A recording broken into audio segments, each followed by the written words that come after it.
大家好，今天来做一款波兰种的全麦吐司。全麦吐司看似简单，做起来还真是有很多需要注意的细节。面包中基本都有糖分的加入，建议您做面包时，酵母选用包装上有明显标识的耐高糖、高活性干酵母。全麦粉不易发酵，因此种面中需要加入2克的耐高糖酵母，100克的水，拌匀，100克的全麦粉。全麦粉中的麸皮尖锐，易割断面筋。搅拌均匀的面团，建议您放冰箱冷藏隔夜发酵，这样可以软化麦麸，减少对面筋的伤害。波兰种面夏季冷藏发酵，最好不要超过12小时，发酵到内部布满小孔便可。来做煮面团，高筋粉180克。很多人说全麦面包的口感粗糙，这里加上3克的盐来提高它的韧性。30克的白糖，10克的奶粉，如果没有可以不加，后面加入的水用等量的牛奶来替代。盖住糖和盐，给酵母腾个地儿。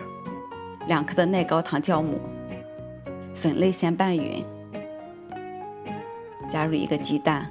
夏季和面加入的鸡蛋和液体，建议您用冰箱冷藏过的，来降低面团的温度。凉水45克。发酵好的波兰种面，先揉成团，不用揉匀。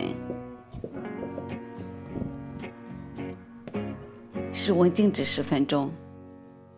静置好的面团，您先摔到面筋紧张，再动手揉。摔揉交替进行，这块面团很快就会被你揉到均匀的状态。揉匀后包上黄油，放机器或者案板上揉出膜。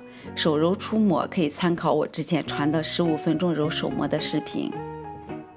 全麦面团您只需要揉到可以拉出这样厚膜的状态，表层抹油。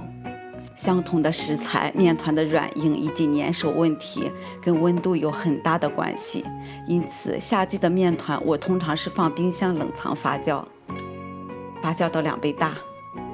这是冷藏发酵40分钟的样子。发酵好的面团是原来的2倍大。检测面团是否发酵到位，你手指沾上干粉戳下去，洞口不会回缩也不会反弹。先排气，再分成3等份，每份是185克左右。找到光滑的一面，翻出来，整成光滑的圆形面团。找一个盒子，放进去密封，放冰箱冷藏静置20分钟。静置好的面团它会悄悄地发酵起来。垫子上撒少量的干粉，抹薄。取一个面团滚一圈，它的表层也就沾上了一层薄粉。不整齐的一面朝上，按扁排气，先往下擀，再往上擀，不要用力，轻轻地把它擀成20厘米左右的长方形。拍掉周围的气泡，擀完再拍完，面团中的气体也就排空了。从上往下卷起来，3个都卷好后冷藏静置20分钟。吐司的静置是相当的重要，对于整形、2次醒发以及烘烤中是否长高都有很大的关系。因此您一定要静置足够的时间。静置好的长条滚一圈，收口处朝上，横着压扁。这里依然要轻擀，太用力容易造成面筋的断裂。底部擀宽，拍掉周围的气泡，从上往下卷，底部贴住垫子压薄，这样收口处可以更好的衔接，避免了面团的堆积。一个生胚就做好了。这是一个450克的吐司模具，视频中的用量用这个模具可以做1个吐司。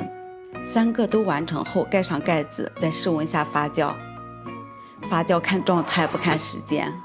加盖烤方形吐司，您发酵到8分满；不加盖烤山形吐司，您发酵到9分满。这是9分满的状态。预热好的烤箱放在最下层，我的烤箱温度偏高，上下火170度烤了35分钟。您根据自己烤箱的脾气，适当的调整温度和时间。加盖的方形吐司，把时间加长10分钟。上色均匀后及时盖锡纸。这是烤好的，出炉后及时脱模放凉。波兰种疯长的速度以及全麦粉特有的粗糙感，使它没有华丽的外表，但是它却有着健康而柔软的内心。现在留有余温，内外都很柔软。掰开看一下，很暄软，拉丝效果也不错。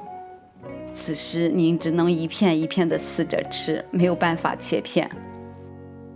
奶香味中夹着麦香味以及咸甜交替的味道，口感不粗糙，反倒有些劲道，属于越嚼越香的一款面包。如果做切片，您放冰箱冷藏后再来切会更容易些。